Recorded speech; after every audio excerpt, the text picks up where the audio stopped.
Coming up on the Sports Desk, the regular season has come to an end in high school baseball and softball, which means, you guessed it, Pioneer League titles were clinched, and our local teams were the ones doing the clinching.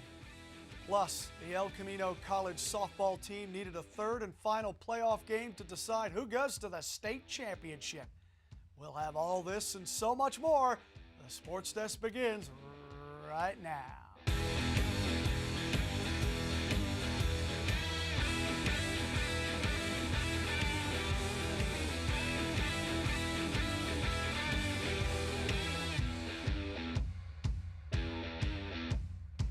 Welcome everyone to the only sports show designed with the Torrance sports fan in mind. Lots of questions will be answered on this episode, including who won the Pioneer League? But before we answer that, we're going to ask you this. Do you like social media? If so, show us some love on it. Connect with us on Facebook, Twitter, and Instagram. Share your videos and photos, and don't forget to give us some ideas for future stories. It's real easy. You tag us when posting on social media, and we'll be sure to do the same. For those who like being kept in suspense, the Pioneer League Softball Championship is just what the doctor ordered. Two teams playing two separate games at the exact same time on the final day of the regular season, with both teams tied for first place and both teams hoping they win while hoping the other loses. Now that's suspenseful. West and North High School needed a win in order to clinch the Pioneer League title. Let's start with the Warriors, who won 25 games during the regular season. They were at home playing host to the Tartars of Torrance High, who had dropped 6 of their last 7 games. Let's check this out. It was senior day at West High School. This is Summer Kissling right here with her family. She'll be attending UC Davis in the fall. And fellow senior Miley Newman, along with her family. Miley is off to Idaho State University. Congrats, as always, to all of the seniors and their families. You have much to be proud of, ladies. Tartars hoping to be a spoiler today. Warriors hoping to walk away with at least a share of the title. Miley Newman on the hill doing what she does best, racking up Ks. Top of the second, Tartars bats get hot. Vanessa Sigala deposits Newman's offering into left field. It gets past Kaylee Samora, results in a 2-bagger for Sigala. She's perched on second base looking to score. Ari Flores is up next. And check this out. She beats the throw to first, and more importantly, Sigala on the move beats the tag at home plate. She scores, and the Tartars take a 1-0 lead. Bottom half of the inning now. The West bats start to warm up. Brianna McGee gets the party started, hitting this one up the gut. It rolls all the way to the fence for a double. Jess Porter is up now. And let's check out Jess. She will absolutely, positively crush this pitch. Deep to left center. It bounces off the fence. McGee scores on the RBI double, and just like that, we're tied and playing a game of Uno. And the hits keep a-coming. Kylie Samora gets into the act. West wrapped out 17 hits total en route to a 10-1 victory over Torrance, giving them at least, at the moment, a share of the Pioneer League title. Now, meanwhile, while that game was ending, another game was going on. And that was the one across town involving the other team tied for first place in the Pioneer League, the North High Saxons. They were also playing a home game. The Saxons won 22 games in the regular season, and they were entertaining the Spartans of South High, who had won 2 of their last 3. Let's check out this bad boy. This game turned out to be a classic pitcher's duel. North starter Kendra Marzorini, one of her 11 strikeouts there, and she'd have some help defensively. You got to have love for the glove, people. Watch Haley Shea, the sliding bucket catch in center field. It's a thing of beauty.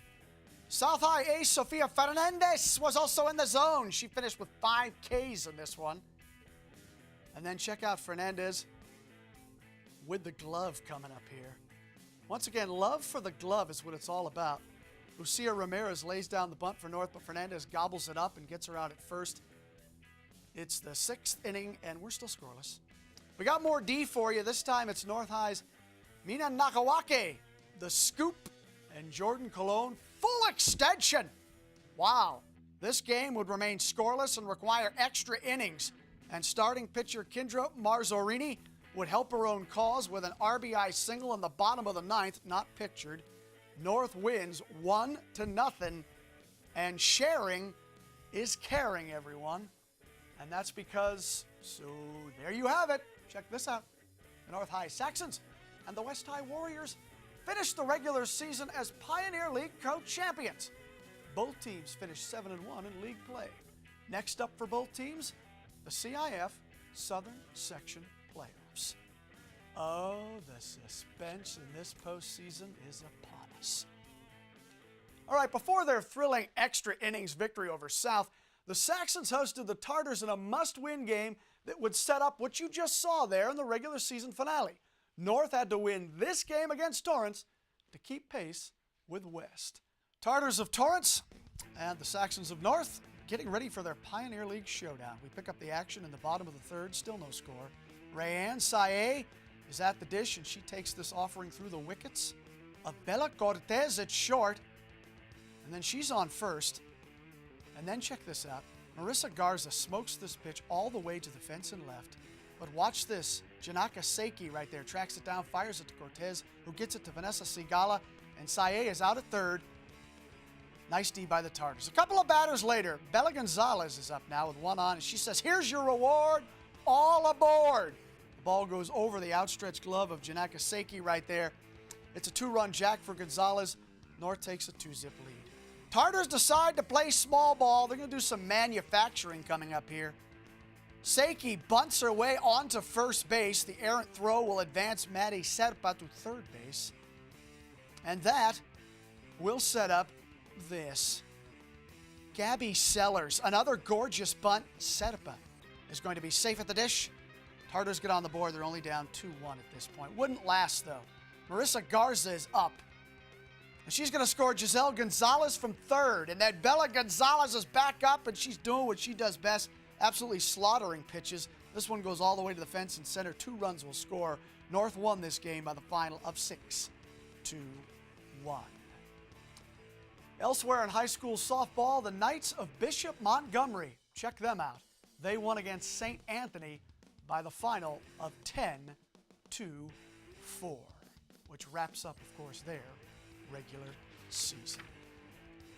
All right, to high school baseball now, where the Spartans of South had a chance to clinch the Pioneer League title if they could beat the North High Saxons at North High School. And it's official. The Spartans, folks, are Pioneer League champs. Yep, they did it. Check out these great pics here that were sent to us by a viewer. The Spartans actually trailed North 4-0 in this game before Dawson Hokuf hit a 2-run homer in the 5th, and Jason Scheck followed that up with a grand slam in the 6th. Spartans won the game by the final of 6-5. Javin Fish pitched the final 3 innings to preserve the victory. These same 2 teams would play again a couple of nights later. This time, the game was at South High School, and the Spartans had one more goal to accomplish before the season ends, and that was finish the Pioneer League season undefeated for the first time in school history. Could they run the table in 2018? We're about to find out. Bottom of the 7th inning, North up 2-1. South High senior Josh Foster is hit by a pitch. He'll take first base, which means Julian Huerta moves to second. Next up is Christopher Wada. He lays down the bunt. Almost gets to first before the throw, but more importantly, his sacrifice moves Foster to second and Huerta to third. We're playing small ball, people. Cade Bargar is at the dish. He hits a routine infield grounder. The throw to first is not in time. Bargar is safe, but more importantly, Huerta scores on the play, and this game is tied up at 2. And now, Ryan Wilmoth is at the plate. The deuce drops in the dirt. Hey, it happens. Bargar steals second, and now things are really getting interesting. Turtle Alvarez is on the bump now for the Saxons, and he'll face South High sophomore Dawson Hokuf. And it's a walk-off walk. Say that 10 times fast. Spartans win it in the bottom of the 7th on a walk-off walk by the final of 3-2. And more importantly, they made history, folks, by finishing with a perfect 8-0 record in the Pioneer League. All right, the team that finished in 2nd place in the Pioneer League, West High School, played host to the team that finished in 3rd place, Torrance High. The Warriors won 3 of their last 4 games to secure the number 2 spot. As far as the Tartars, well, they stumbled a bit, splitting their last 2. This was the regular season finale for both teams. Let's check it out. The Tartars of Torrance celebrating Senior Day. Nice photo there. Congrats, as always, to all of the seniors and their families. As you can see, simply a gorgeous afternoon for some baseball at good old Kendall Field. Top of the 1st, there's already one on for Jake Sonandres, and he reaches first on a walk. Torrance High starter Logan Young having a conference with his battery mate. There's the conference. Next up is the explosive thin man, Michael Azer. He got some pop. He crushes this pitch to deep left center. Trust me, that was deep. Warriors were able to scratch first in the 1st, and they took a 1-zip lead in the bottom half of the inning. Top 2. Tartars go for the old strike him out, throw him out, but Shea Estrin beats the throw to 2nd. So Torrance will settle for the strikeout at least. The Warriors went on to score 10 runs in the 3rd inning alone, not pictured, and wrapped out 17 hits en route to an 18-9 win over the home team Torrance. So a lot happened there near the end of that game. And lastly, the Knights of Bishop Montgomery closed the regular season with a shutout victory on the road at St. Monica. Bishop finished in 3rd in the Del Rey. All right, let's turn our attention to high school boys volleyball now, where the CIF Southern Section playoffs are already underway. And as you can imagine, the South High Spartans are taking care of business. The Spartans swept 3 straight from Calabasas in the 1st round, and then did the very same, pitching a 3-match shutout against Santa Margarita in round 2. Next up was a meeting with Miracosta in the quarterfinals. Final set, South on the left. Gunnar Bryden and Connor Oliver at the net for the set block. Game over. It is over, people. Spartans come back to win the 5th set, 16-14. They defeat Miracosta 3-2. Spartans used a balanced attack to grab the dub. Luke Krasmarzik led the way with 15 kills. Noah Doherty added 11. Next up for South is a meeting with top-seeded and undefeated Newport Harbor. Should be a dandy.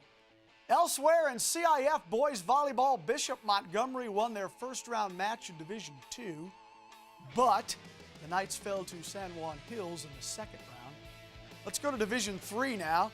The Warriors won their wild card match against Culver City and then dropped their 1st-round match to Downey High School. And the Tartars of Torrance lost in their wild card match with Norco. And finally, in Division V, Ambassador won their wild card match with Waverly and then dropped their match with Ramona in round 1. The CIF Southern Section playoffs are also underway in high school boys tennis, and 4 of our local schools, Southwest, Torrance, and Bishop, are all playing in that season they call Post. Not too shabby. Let's see how they did. We start in Division II with South. The Spartans beat Temple City in the 1st round and then fell to Great Oak in round number 2. The Warriors of West lost to CRESCENTA Valley in round 1. As for Division III, the Tartars lost a tough one to Royale in the 1st round matchup. And finally, in Division V, Bishop Montgomery tied up Valley Christian Cerritos in the 1st round, but despite the tie, Bishop actually won the match on sets, 73-57. So in round 2, the Knights went on to beat Serrano by 2 to advance to the quarterfinals to face Orange. And Bishop picks up the win. Look at that. The Knights advance to the CIF Southern Section semifinal round. How awesome is that? All right, we're going to take a quick time out, but whatever you do, don't go anywhere because you won't want to miss this. Coming up next, We'll get you all caught up on everything El Camino, including some thrilling postseason softball action. Stay with us. We'll be right back.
Welcome back to the Sports Desk, everyone. Remember to follow us on social media, Twitter, Instagram, and Facebook. Share your story ideas, post your photos and videos, because we want to hear from you, Torrance. After all, this is your show, so be sure to stay connected. All right, things got a little scary there for a minute when the Elko softball team lost the first game of their second-round playoff series with Santiago Canyon. The Warriors were shut out 3-0 in Game 1 of a 3-game series with Santiago, which means, you got it, El Camino needed to win Game 2 to stay alive in the postseason. It's must-win time for the Warriors, and let's see if they won. Bottom of the first in Game 2, Carla Calderon is up. She singles to left field. Diamond Lewis will do the scoring. That'll be a rib single for Calderon. 1-0 Warriors, come out and play. Bottom of the fifth inning now. Carla Calderon again, singles to center field. Calderon will go to first. Machado now will be up at the dish in the bottom of the fifth. And Machado doubles to center field. Calderon gets to third. Machado sacrificed out, getting a second. Warriors in scoring position, people. We move to the bottom of the sixth now. This will be a walk in any language. And now the bags are juiced. Bottom six, Elena De La Torre double to left center. Too ribby. Advanced to third on the throw. Cassidy Robinson advanced to third out at home. Roni Silas scored. Carla Calderon scored. We got a lot going on here in this highlight. 3-0 Warriors. That was like a highlight with 17 highlights in it. Still bottom six. Jasmine Krause singled up. Got Elena De La Torre scored. 4-0 Warriors. Still bottom six. Alyssa Wing. She singles to right center. Jasmine Krause does the scoring. 5-0 Warriors. And that would be your final, by the way. 5-0 Warriors. That tied up the series at 1. This is Game 3, bottom of the first. Carla Calderon right there with the bunt. Annie Adamos advanced to third. Diamond Lewis scored on a throwing error. Score's 1-1. We're still in that same inning.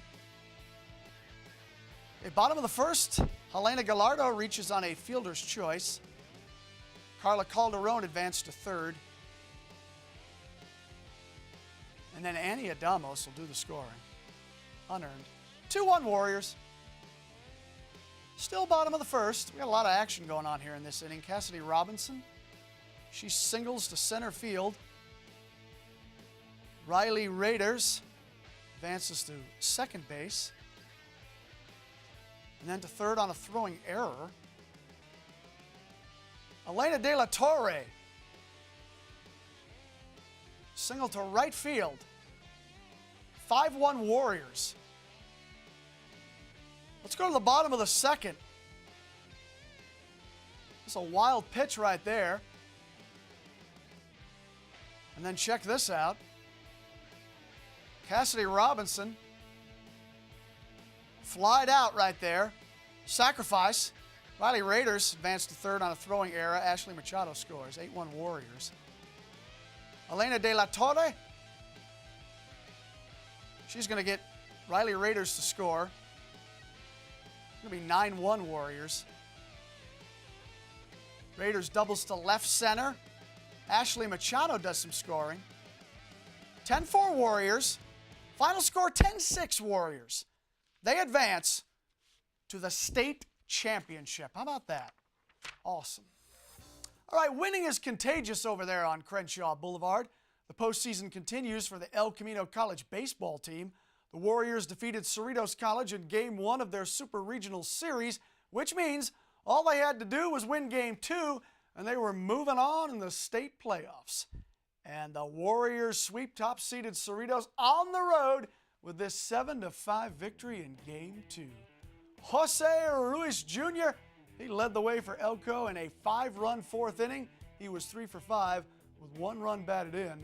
The Warriors advance to the state sectionals where they will face Orange Coast for the second straight season. If you recall, the Warriors defeated the Pirates in 3 games last season. Interesting food for thought. And in beach volleyball, Elko's dynamic duo of Aiko Waters and Fina Leilua were ranked 25th out of 32 teams entering the Community College State Championships. These young ladies have been dominating in the pairs competition all season long. And recently their magical run, well, it came to an end when they fell short at states, finishing 5th place overall, which isn't too shabby. Waters and Leilua won their Sweet 16 match by sweep, but then lost in the Elite 8 by sweep. Congrats on a great season, ladies. Job well done. All right, the men's track and field team at El Camino finished in 3rd place at the Southern California Regionals. The men's team scored a total of 65 points and won 2 individual titles. Congrats to Jashir Foster. He won the 110 high hurdles and set a new school record in the process. Foster also came back to finish 3rd in the 400 meters. As for teammate Carson Bix, he won the 1,500-meter race in 3:57.78 and also came in 2nd in the 5,000 meters. All of ECC's qualifiers, well, they're headed to the state championship meet at Bakersfield College. And we'll keep you posted on how they did. Awesome. All right, we're going to take another quick time out here on the Sports Desk. Still to come. As promised, you're going to hear more from AJ Fry Jr. and his recent speech about the Torrance Special Needs Program. You won't want to miss this, trust me. We'll be right back. Bye-bye. Hi. Hoping for a crisp breeze to help keep you alert. Oh, he took a sip of water too. That'll probably help. You were probably gonna turn down the radio too, so you could focus, right? Probably okay isn't okay. Right? If you see a warning sign, stop and call a cab, a car, or a friend. I think the water line is what really drove it home. I blew on him. Welcome back to the Sports Desk, everyone. On our last episode, we showed you a portion of a speech that was given by AJ Fry Jr., a member of the Torrance Special Needs Program. Fry's speech opened some eyes about the topic of inclusion, as well as other things. Fry admits that playing sports here in Torrance changed his life. It was, quite frankly, the best thing that ever happened to him. Here now is Danny Miskell with more on AJ and his moving speech. Every year, the Special Needs Sports Program has an annual kickoff dinner, and they get to select one of their athletes to give a speech during the ceremony. Well, this year, that athlete was Alan Fry Jr. He likes to go by AJ. I'm here today to share with you how PALS and Special Olympics has given people with learning disabilities lots of opportunities that are not offered anywhere else for us. Opportunities like playing golf, volleyball, softball, and swimming. His favorites are track and cycling. And through these sports, AJ also found the chance to feel like part of a team and make some new friends. When I was growing up, I never felt part of any team or group. I was always made to feel like a loser and ignored just because I was different than most other kids. I, like a lot of other people with learning disabilities in this room, just want the same thing in life that people without disabilities want. I want to be accepted and included in all aspects of life. But a lot of people just feel sorry for us, and I never really give us a chance.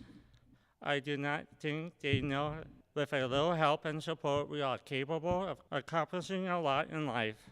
AJ has accomplished a lot, more than most of us have in a short period of time. He's ran a marathon from Santa Ana to San Diego in just 4 hours and 12 minutes. In 2007, he traveled to Shanghai for the World Olympic Games. He walked away with the gold medal in the 1500 meter. I do not know how much my life has changed so much for the better when I joined these groups.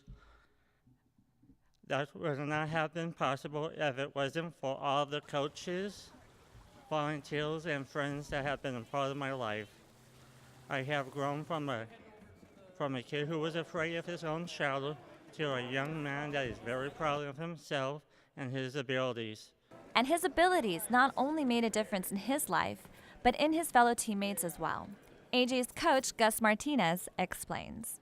Anything we were willing to teach him, he would try his hardest and excel at. He would help us with other athletes following in his footsteps as far as helping with the younger kids that were coming on the program. So it helped us as coaches to use him as a model for our other athletes that needed a little extra help. AJ's been with the program for about 13 years now, and he talked about how sports not only changed his life, but it also has changed our perception of how we view people with disabilities. Showing the people with learning disabilities that they do have a lot to offer and should be recognized, not for the lack of ability, but accepted and celebrate for the abilities that they do have. You have helped teach me how to make friends, set goals, work hard, treat people fairly, always give 100%. And I find that what's important in life, not the winning of medals, but if I do all these things in life, I'm already a winner.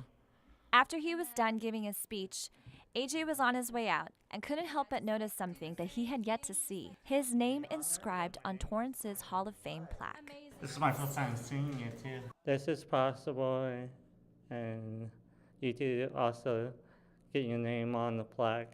Now, AJ has not only been inducted into the Sports Hall of Fame here in Torrance, but he's done so much more. He's been both to the Summer and Winter Olympic Games 13 times. He's participated in marathons where he's ran all the way from Washington State to Boise, Idaho. That's 7 different cities in 12 days. He's met celebrities like Arnold Schwarzenegger, Michelle Kwan, Rayford Johnson. It just puts so much into perspective for us. And like he said in his speech, it also shows us how sports can be used as a powerful tool to help us discover our strengths, our abilities, and our success. Reporting from the D. Hardison Center, I'm Danny Miskell with the Sports Desk. Danny, thanks. This just shows you how awesome the power of sports can be. After all, when you're on a team that actually plays like a team, it's all about your similarities and never about your differences. All right, that does it for this edition of the Sports Desk. Thank you so much for joining us. As always, we appreciate your support. My name is AJ Vittone, and I've seen, heard, and said enough for 1 week. We'll continue this conversation again next week, I promise. Until then, don't forget to follow the Sports Desk on social media, Facebook, Twitter, Instagram. And remember, you can email us as well. We'd love to hear from you. That's all the time we have, sports fans. We'll catch you next time right here on the Sports Desk.